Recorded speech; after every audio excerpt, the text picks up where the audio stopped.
I'm Vern Tepe, Chair of the Public Service Committee, and I hereby call to order the meeting of the Public Service Committee on Thursday, February 17th, 22. Can we have a roll call, please? Brown, Brown here. Leonard, Leonard here. Lewis, Lewis here. Shepro, Surges, Surges here. Copey, Tepe. Tepe here. We have a quorum. Okay. May I have a unanimous motion to approve the minutes of January 20th, 2022? Brown moves for that. Surges second. We have unanimous motion. Any objection? Okay, minutes are approved. Do we have any public comments? I don't see anybody in the audience. Is there anybody online that wanted to make a public comment? Good, we perhaps might be out of here early, who knows? Finance Department. Nobody here from the Finance Department. The reports are in our packets and they will be placed on file. Recorder's Office. Good morning, everyone. Just wanted to let you know, I'm sure you can tell by looking at the reports, but we've actually hit a seasonal downturn, and actually with inflation, I think that's probably playing a little bit of it too. The numbers of documents are down about 120 documents a day for the last month or so compared to last year. The revenue is still staying pretty strong though. It's down some, but not quite as much. And that's once again because of some of the corporation sales that are going on. So, when you have a $50 million sale, it kind of makes up a lot of ground there. So, yeah. Good. Everything going smoothly? Yes. Mhm. All right. Treasurer's Office. Good morning. Good morning. Our report is on file. We're at this moment preparing our mobile home tax bills, and we're still collecting tax deferral applications until March 1st. We still have money in the bank? A little bit. Okay. Supervisor of Assessments. Mark, before you get started, I want to congratulate you on once again getting a 1.0 factor on the modification, which has been going on for.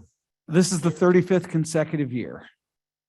Although I've only been here for 16, so I can't take all the credit for that. Well, you can take credit for all of it. Nobody would know. Well, thank you. My report is on page, it begins on page 26 of your packets. I do want to call your attention to something at the very bottom of page 26, where I talk about how we're going to mail out, starting in the middle of next month, applications for the Senior Citizen Assessment Freeze Homestead Exemption.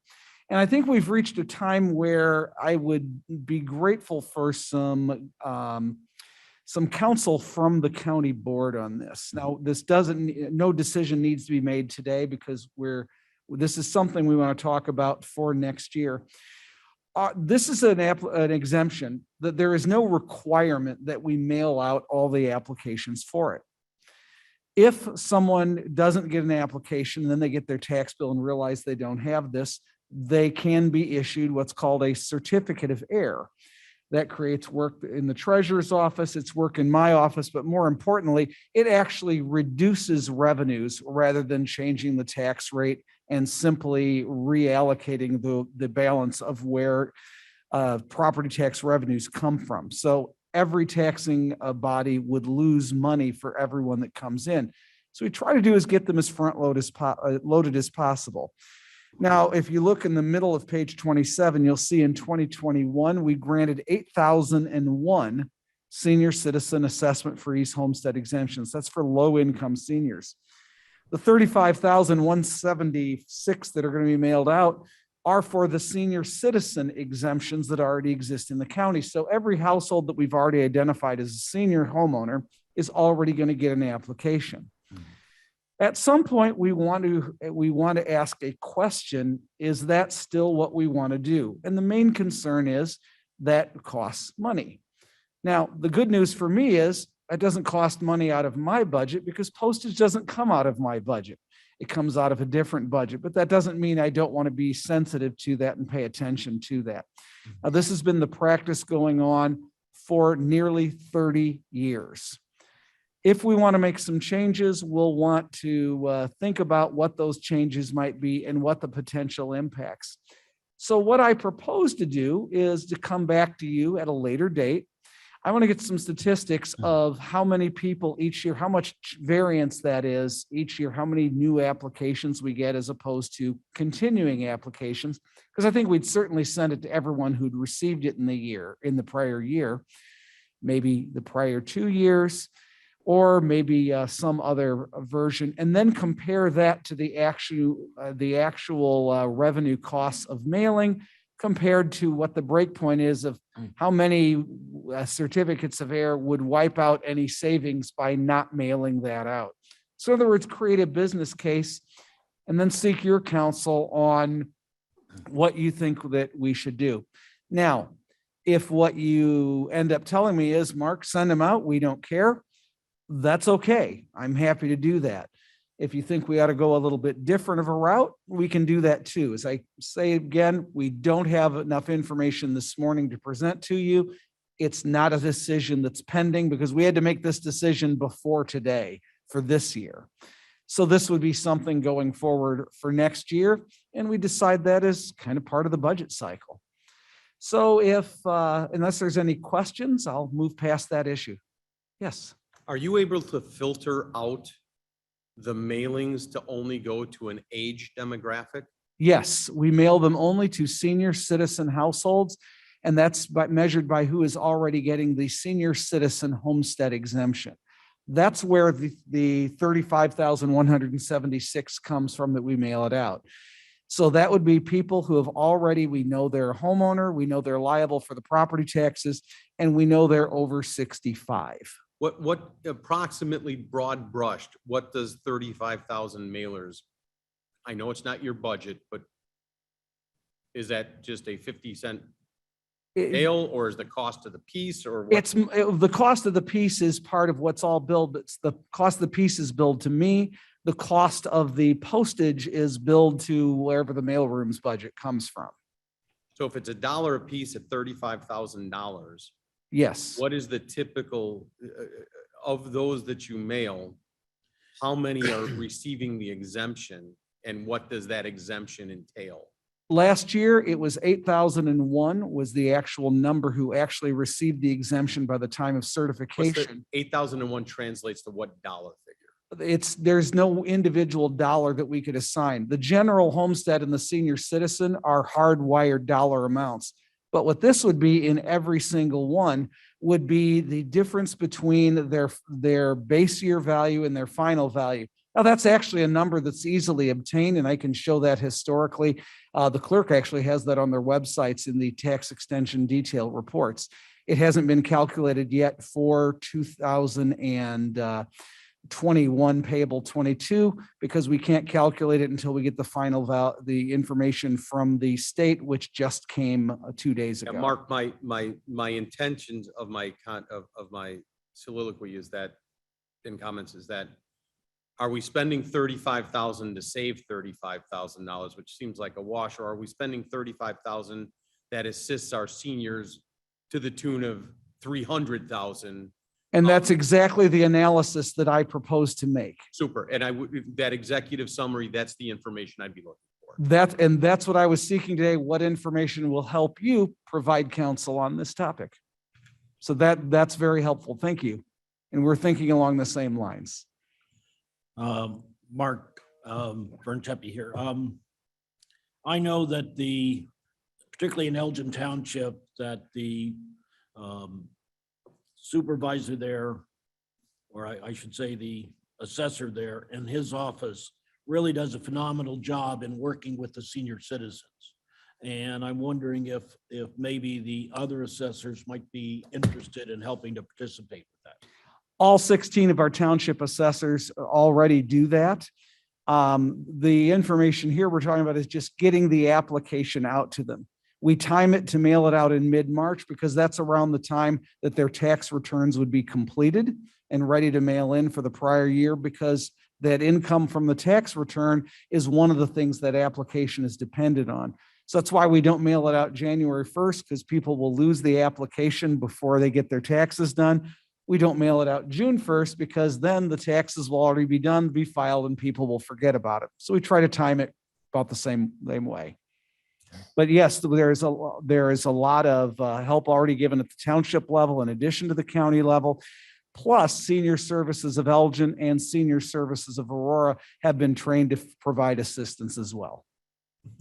And also, Mark, the income limit for senior exempt is 65,000, correct? A household income of 65,000, and that includes the applicant's spouse, whether the spouse lives with the applicant or not, and anyone else who used that property as a principal dwelling as of January 1st, 2022. Well, I know that effective this year that those people on Social Security just received a fairly substantial increase. And I know how dependent people are on this senior freeze on occasion to help them stay in their house. And I was wondering if that 65,000 was going to be increased anytime soon. That's a question for the state legislature. That's something we cannot do locally. I know, I just thought you might have some. There are bills every year to introduce to change that. And those bills, sometimes they go somewhere, sometimes they don't. But typically every few years, there's an increase. The real pushback we see in Springfield for increasing it is $65,000 means a lot in some places and not so much in others. Talking to some of my colleagues who are in the far downstate counties near the Ohio and Mississippi River confluence, and their overlap of people who get the senior and get the senior freeze is nearly 100%. Nobody who's a senior is making more than 65,000. Our overlap is less than 25%. And that's been pretty consistent over the years. Okay, thank you. Any other questions? All right, we will move on. Thank you, Bart. You're welcome. I see Pat Del Santo is online. So the Regional Office of Education, good morning. Good morning, everybody. Chairman Tepe Kopi's present, sorry. What, Mr. Copey? It's just checking in. Oh, thank you. I'm sorry to interrupt, but I showed up a little bit late. I'm present. Okay, thank you. We have you now. Pat, please go ahead. Okay, good morning, everybody. I'd like to remind you of two big dates that are coming up for our office. March 4th is our Countywide Institute Day. We are out of the Q Center for the most part. There will be some sessions taking place within the districts. And it's from 8 until 3:15. We're focusing on social and emotional learning. And all of you are invited. If you do plan to come, if you'd give me a call ahead of time, parking is going to be really tight. So if you give me a call ahead of time, I'll make sure we have a parking place for you. The other big date coming up is April 29th. And that is our Educator of the Year dinner. I'd like you to put it on your calendars if you can attend at all. It means a lot to the teachers throughout the county when county board members do attend. And April 29th, that too is at the Q Center. And the nominations for that are all due on March 18th, at which point we will have a committee that judges them. And our committee is made up of retired teachers, student teachers, business members from the community. And they all sit down, they review the nominations, and they make recommendations for the different categories and for the overall Educator of the Year. So those are the two things I wanted to remind you of. Thank you. Okay, thank you. Yes, Mr. Surges here. Pat, Yes. two questions or a question and a statement. First one is, excuse my naive posture here, but do the local school superintendents report to you? Is there a correlation there or not? Not They do not Okay. report to me. They report to their local school boards. There are some things that the district as a whole must do to be in compliance, and that comes under my office. But as far as their leadership and their implementing board policy, that's all up to their school boards, not to me. Okay, thank you. And, Mhm. and then just a huge reminder, shout out that last year's teacher of the year was a young lady from St. Charles class of 81. And at my reunion this past summer, we ran into her and made a big deal of it. And it means so much to these people just to get that acknowledgement It truly does. for what it's worth. It's Thank an you honor very just much. to I be appreciate nominated, that. I guess. Okay, thank you, Pat. Mhm. Any other questions? Lewis, permission? Ms. Lewis, go ahead. Yeah, I just wanted to say that although the superintendents and the school boards don't report to the Regional Board of Education, they certainly use it as a resource. And the educational things that come out of the regional board, like the one on May 4th, and like there's one next week on trauma for youth and stuff. Those are very, very appreciated, very well attended. The Regional Office of Education is doing an amazing job in our community. So thank you, Pat. Thank you. And we do meet with the superintendents. We all meet weekly, and also with the health department, just to talk about what's happening. And it's a good time where they can share what's going on in their districts. And they really do try to be uniform throughout the county, given that there are local needs. So thank you. You might want to comment on any COVID outbreaks that have been happening in the schools, any issues there that we need to be aware of or should know about? Well, you all know that mask recommended versus no mask is an issue in the communities. Oh, yes. And you know that there's a legal case pending, and that JCAR just said that IDPH cannot just go by what the governor's emergency order is. They have to go through their normal process to put forth rules and recommendations in regard to COVID. Cases in our schools are way, way down, and our schools are starting to pivot. But again, they're local control, and so they're local school boards. Some of them already had policies in place regarding masking, and so those remain in place. They're not affected by the court ruling unless they were a named defendant, and they're not affected by the JCAR ruling. So it sometimes people would like to see overnight results, but it takes some time to pivot. It does. All right, thank you. Madam Chair? Pat, Good morning. hi. Good morning. Perhaps at next month's meeting, could you give us an update as a whole of how our children are doing as far as social, emotional impact of COVID now that we are pivoting, so Sure. that we have a broader perspective of what our students need? Our students need so much, but Oh, yes, I I would be happy to do that for next time. Oh, that would be great. Thank you. Mhm. Thank you. Any other questions? All right, thank you, Pat. Thank you.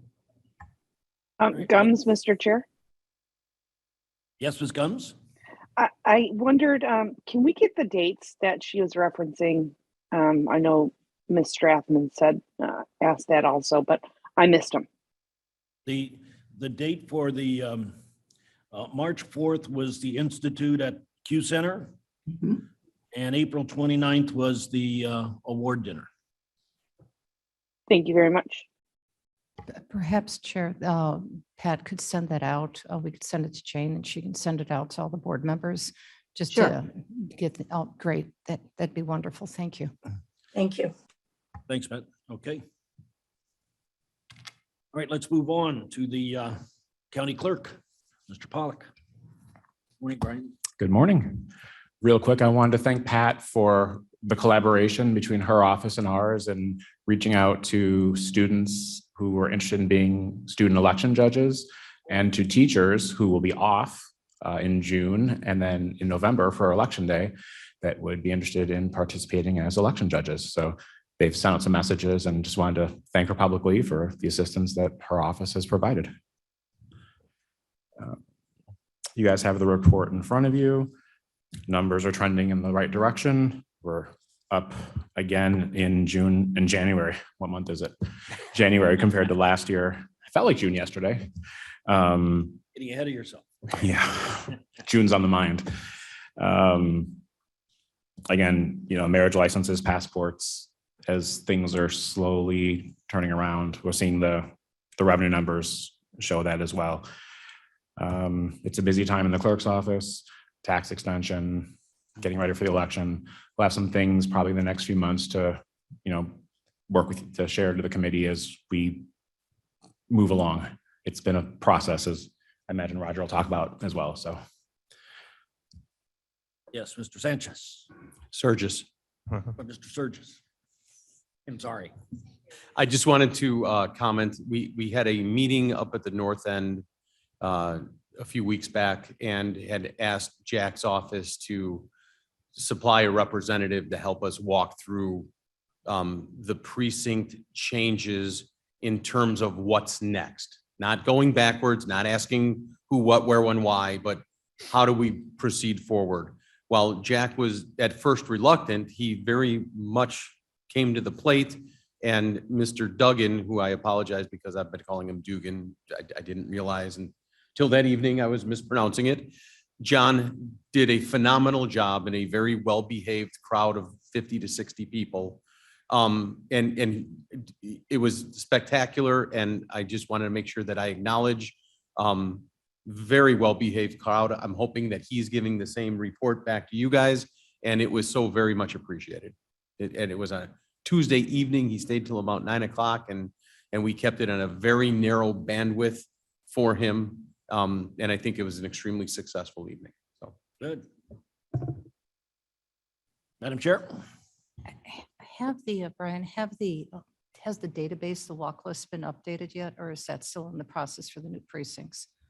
We've asked Roger to be here to specifically deal with that. Oh, So okay. Very good. Roger, perhaps you would answer Okay. that question. Yeah, this is Roger Fonstock from the County IT Department. So we've completed the work in GIS for the maps, which that was reconciling all the precincts, the districts from county board, legislative, congressional. So all of the work on that side has been done to get the lines and the data exported. We've imported it into the voter registration system, which is DFM. So it's in there now, and we have Raymond and the elections staff are going through the data and running reports and testing and validating. And right now, as much as our goal is to be done by the end of this month with validating everything, I think we're in that 2 to 3 weeks timeframe, which will be the completion of voter registration being updated with all the new districts and all the voters. I believe there's somewhere north of 300,000 voters that get recoded in that process. And then there'll be the follow-up to that is we obviously have to get notice out and cards and other things that'll be forthcoming.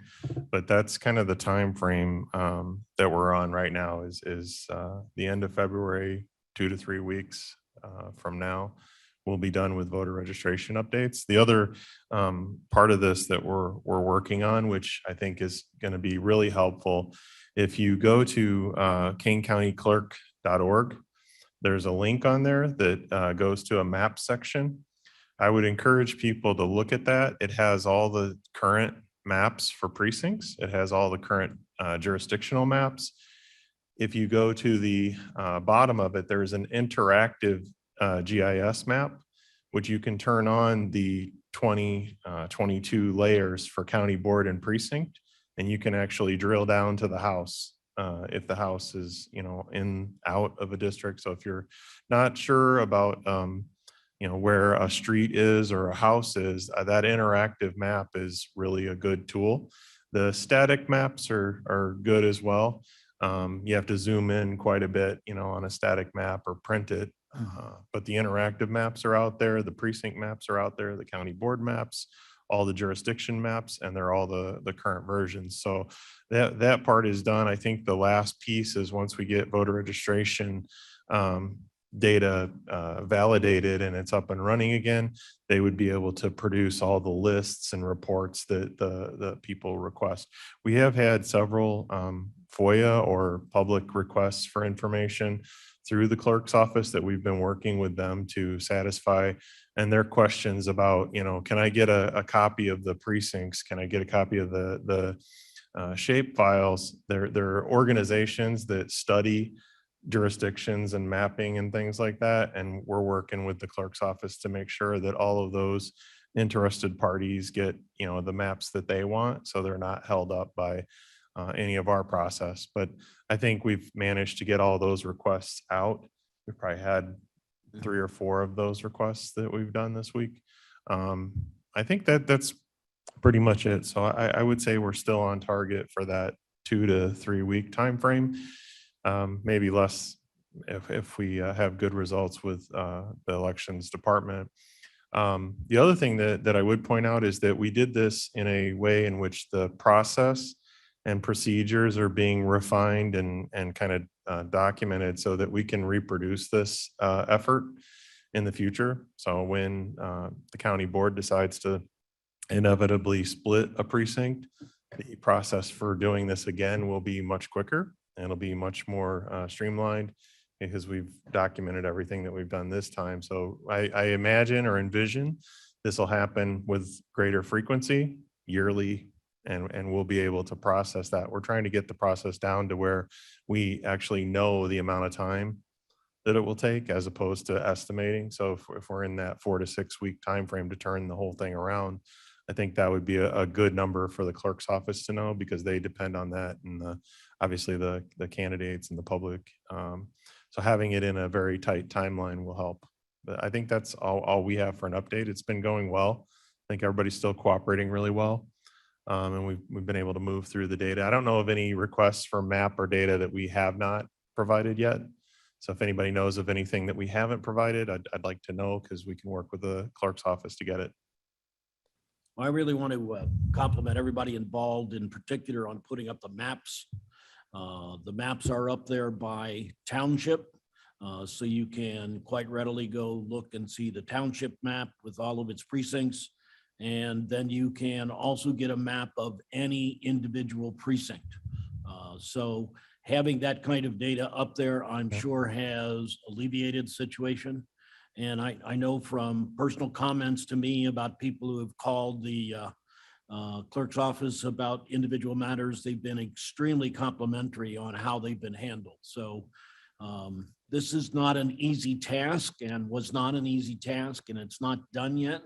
But the way everybody has cooperated has just, to me, been a tribute to the way everything else seems to operate here in Kane County. It's been very well done. So thank you. Any other questions? Goodness. Okay. Gee, I wasn't ready to. I need a. I need a motion to put reports on file. So move, Surges. Second. All in favor? Or do we have to do a roll call. Roll call. Just forget that. Brown, Yes. Leonard, Leonard, yes. Lewis, Lewis, yes. Surges, Surges, yes. Copy, Opie, yes. Pepe. Except yes. Yes. And in honor of Mr. Kenyon being here, may I have someone make a motion to adjourn? Motion to adjourn, Surges. A good candidate. All in favor? Aye.